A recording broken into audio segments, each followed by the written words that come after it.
Hi hello everyone students, बच्चों एक बार फिर से आपका स्वागत है एग्रीकल्चर पढ़ाई ऑनलाइन क्लासेस में। और आज हम डिस्कस करेंगे हॉर्टिकल्चर का नेक्स्ट चैप्टर, नेक्स्ट टॉपिक। और आज हम डिस्कस करेंगे इंपॉर्टेंस ऑफ हॉर्टिकल्चर। जैसे कि हमने पिछले लेक्चर में क्या डिस्कस किया था, ब्रांचेस डिस्कस की थी। ठीक है, ये ब्रांचेस जो है पूरी हम डिस्कस कर चुके हैं।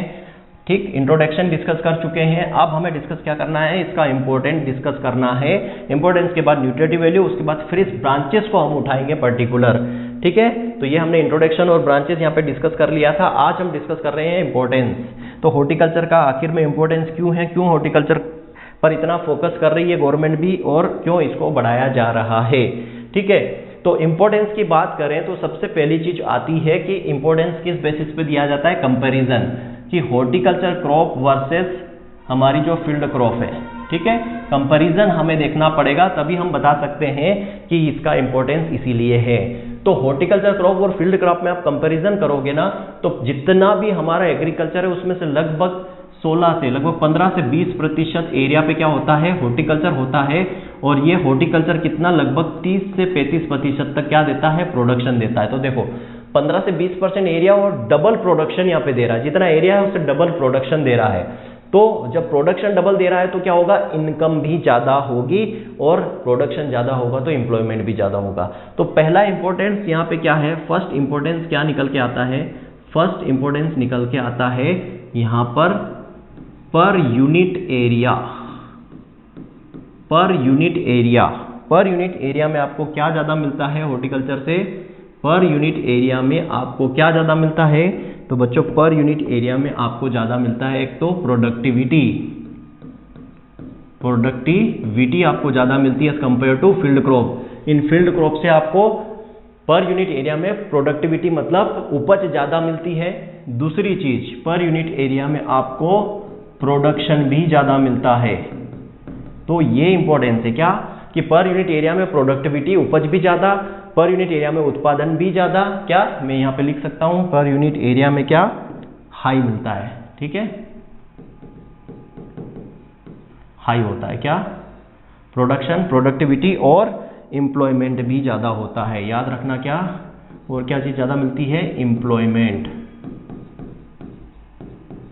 एम्प्लॉयमेंट भी ज्यादा मिलता है लोगों को। हॉर्टिकल्चर क्रॉप अगर लगा रहे हो, कोई बागान लगा रहे हो, बगीचा लगा रहे हो, तो पर यूनिट आपको प्रोडक्टिविटी हाई मिलेगी, पर यूनिट आपको प्रोडक्शन हाई मिलेगा, पर यूनिट आपको एम्प्लॉयमेंट भी हाई मिलता है as compare to field crop. ठीक है, अब कैसे आप बोल रहे हो सर एम्प्लॉयमेंट कैसे ज्यादा मिलता है, तो मैं बता दूं, एक रिपोर्ट है, एक रिपोर्ट के अकॉर्डिंग, ठीक है, एम्प्लॉयमेंट की बात हम कर रहे हैं आगे।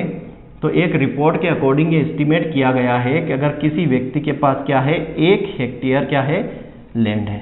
क्या 1 हेक्टेयर क्या है, अगर उसके पास लैंड है, तो agriculture crop employment per year की बात कर रहा हूं। ठीक है, डे पर ईयर, याद रखना, एम्प्लॉयमेंट डे पर ईयर, कितने दिन, पूरे साल में कितना दिन एम्प्लॉयमेंट मिलता है। तो एक रिपोर्ट के अकॉर्डिंग अगर 1 हेक्टेयर जमीन है किसी व्यक्ति के पास, फार्मर के पास, अगर वो क्या लगाता है, एग्रीकल्चर क्रॉप लगाता है, एग्रीकल्चर क्रॉप लगाता है, तो एग्रीकल्चर क्रॉप से वो कितना 140 डेज पर साल, हर साल कितना 140 डेज एम्प्लॉयमेंट जनरेट करता है।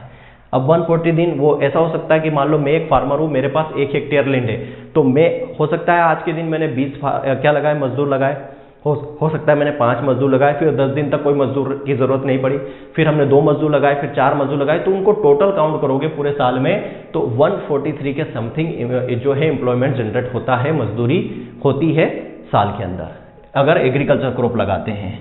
अगर वहीं पे हम क्या लगाते हैं, फ्रूट क्रॉप्स। ठीक है, हॉर्टिकल्चर क्रॉप में कौन सी, फ्रूट क्रॉप अगर लगाते हैं, फूड क्रॉप्स लगाते हैं, फ्रूट्स लगाते हैं, तो लगभग 860 दिन पर ईयर, एक 160 डेज पर ईयर एम्प्लॉयमेंट या मजदूरी जनरेट होती है। अब 860 दिन कैसे, साल तो 365 दिन का होता है। तो बच्चों मैंने क्या बोला कि मान लो एक दिन आपने फ्रूट क्रॉप लगाया, तो एक दिन में मान लो आपने 10 मजदूर लगाए, एक दिन आपने 20 मजदूर लगाए, एक दिन आपने 40 मजदूर लगाए, तो टोटल करते हैं तो 860 हो जाता है पूरे साल में। ठीक है, इस बेसिस पे, इस कॉन्सेप्ट पे काम होता है। ठीक है, नेक्स्ट बात करते हैं वेजिटेबल की। अगर आप वेजिटेबल क्रॉप लगाते हो तो कितना एम्प्लॉयमेंट जनरेट करते हो। अगर वेजिटेबल क्रॉप लगाई जाए। ठीक है, अगर कोई बंदा है 1 हेक्टेयर ज़मीन है और वेजिटेबल क्रॉप लगाता है तो लगभग 912 दिन, याद रखना 912 दिन एम्प्लॉयमेंट जनरेट होता है। और कोई व्यक्ति है जो फ्लावर लगा रहा है, ठीक है, फ्लावर लगा रहा है, तो उसमें लगभग 547 दिन एम्प्लॉयमेंट जनरेट होता है। और फ्रूट में भी मैं आपको बता दूं, कुछ फ्रूट ऐसे हैं जो बहुत ही ज़्यादा प्रोडक्टिव है, जिनका प्रोडक्शन बहुत ज़्यादा है। ठीक है, फ्रूट में जैसे कि मैं बात करूं पपाया की और बनाना की, तो पपाया और बनाना की, इनकी बात करूं, पपाया और बनाना की, तो ये दोनों मिलकर कितना एम्प्लॉयमेंट जनरेट करते हैं? तो याद रखना ये दोनों मिलकर जो एम्प्लॉयमेंट जनरेट करते हैं लगभग 1000 से लेके 2500 दिन एम्प्लॉयमेंट जनरेट करते हैं। क्लियर है? इसीलिए जो है इंपॉर्टेंस है किसका? हॉर्टिकल्चर का, कि प्रोडक्टिविटी ज़्यादा, प्रोडक्शन ज़्यादा और एम्प्लॉयमेंट भी ज़्यादा, किससे as compare to agriculture crop. Clear है? ये पहले इंपॉर्टेंस।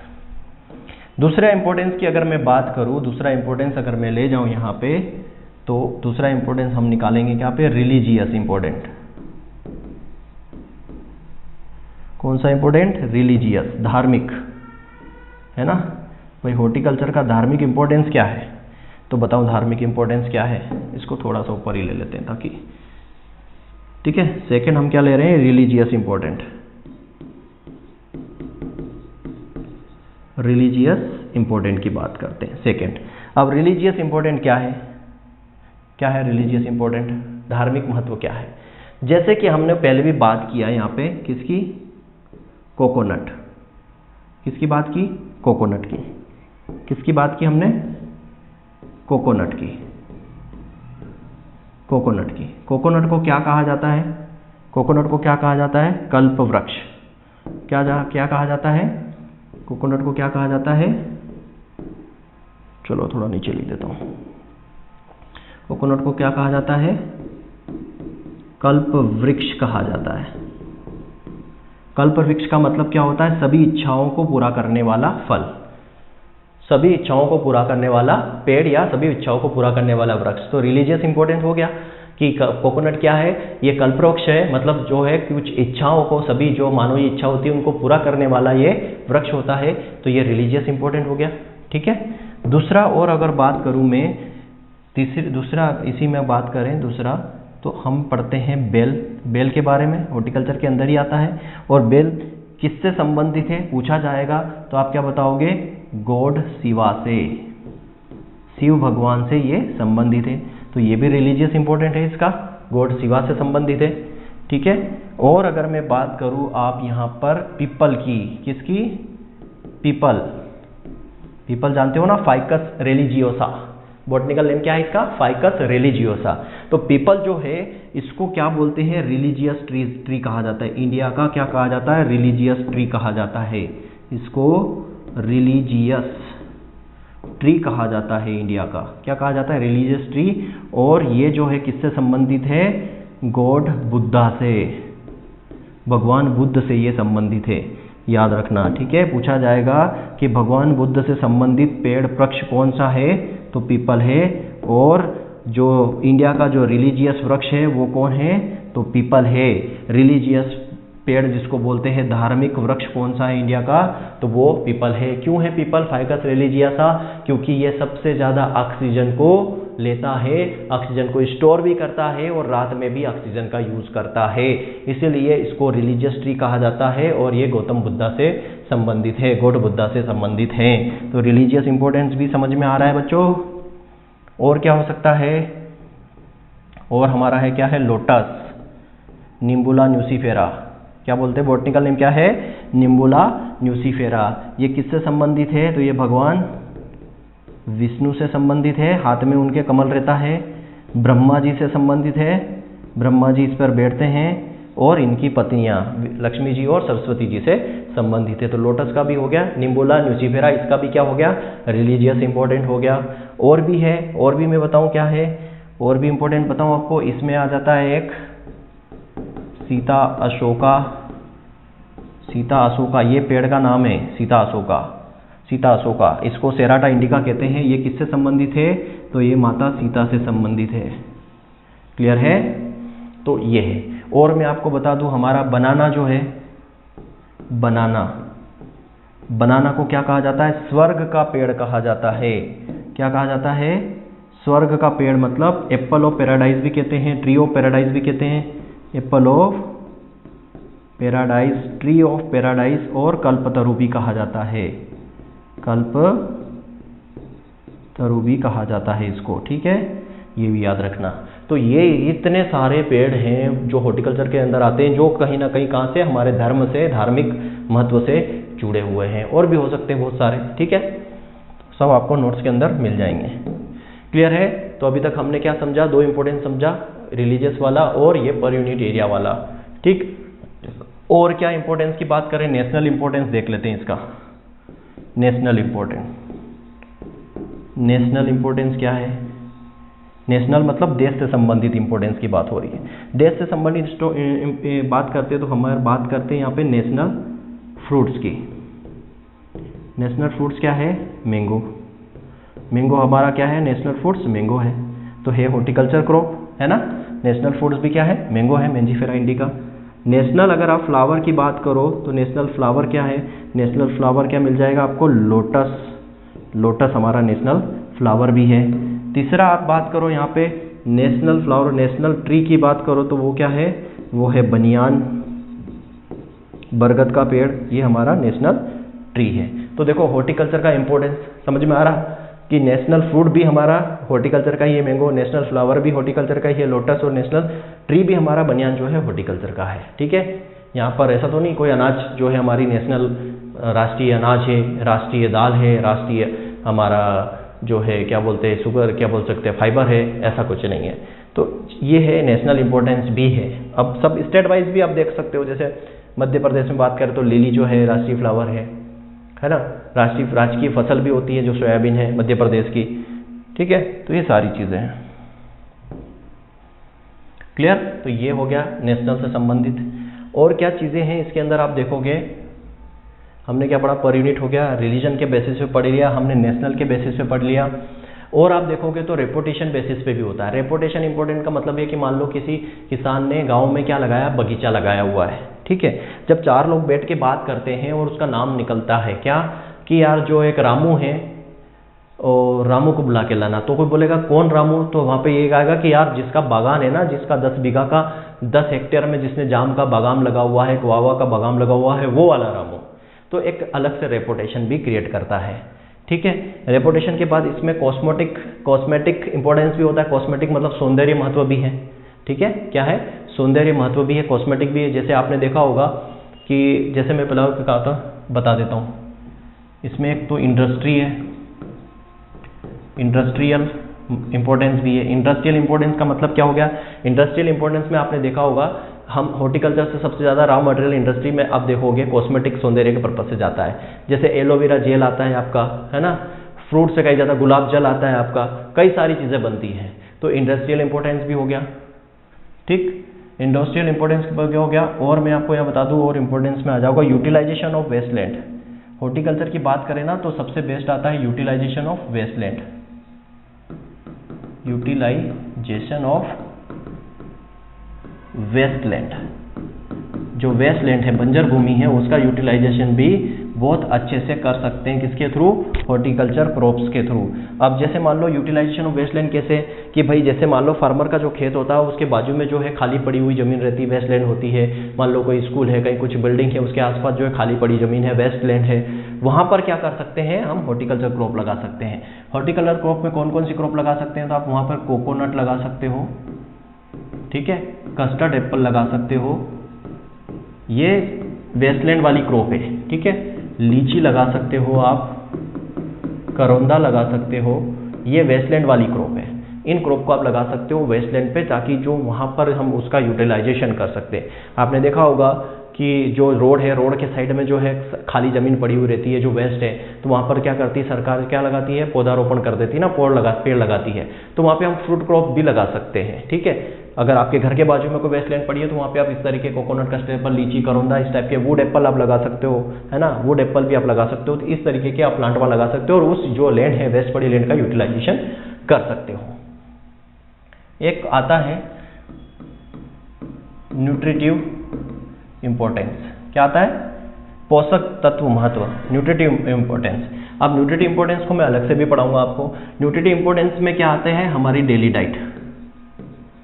भाई डेली डाइट में हमें कितना खाना चाहिए, है ना, डेली डाइट में हमें कितना खाना चाहिए, ये कौन डिसाइड करता है, तो ये डिसाइड करती है ICMR।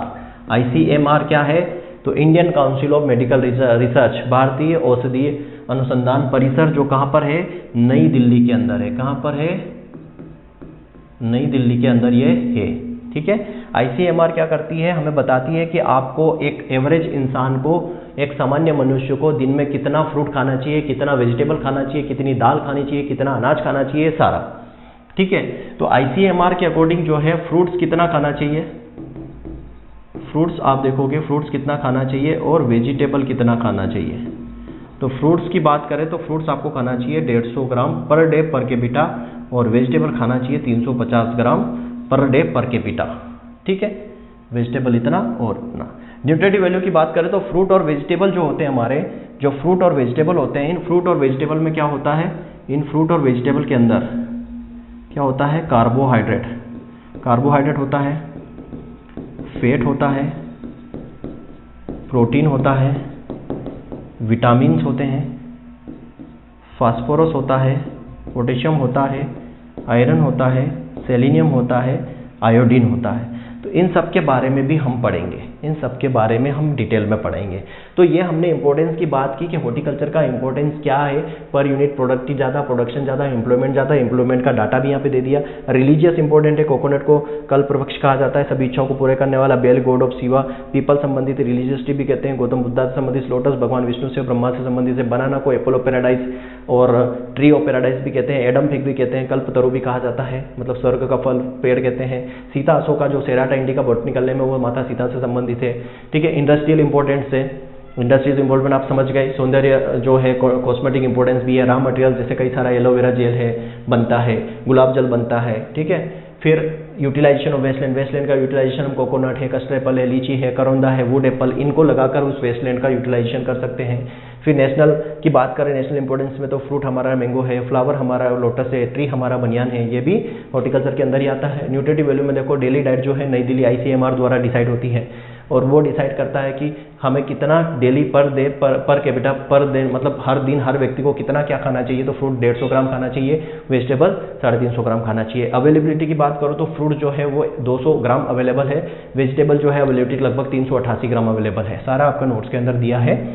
और मैं इसको अब अगला जो अपना टॉपिक होगा वो न्यूट्रिशन के बेसिस, न्यूट्रिशन पे भी होगा। इस न्यूट्रिशन में हम सब पढ़ेंगे, कार्बोहाइड्रेट के बारे में, फैट के बारे में, प्रोटीन के बारे में, विटामिन के बारे में, फास्फोरस, कैल्शियम के बारे में भी पढ़ेंगे, कैल्शियम के बारे में पढ़ेंगे, कौन सा किस फ्रूट के अंदर कौन सी चीज़ ज़्यादा होती है वो भी पढ़ेंगे, है ना, कि कार्बोहाइड्रेट सबसे ज़्यादा किस में होता है, फैट किस में ज़्यादा हो, विटामिन में के अंदर भी अलग अलग चीज़ें हैं सारी, vitamin A, B, C, D सब पढ़ेंगे। क्लियर है? तो आज के लेक्चर में इतना ही। Thank you very much. जय हिंद, जय भारत।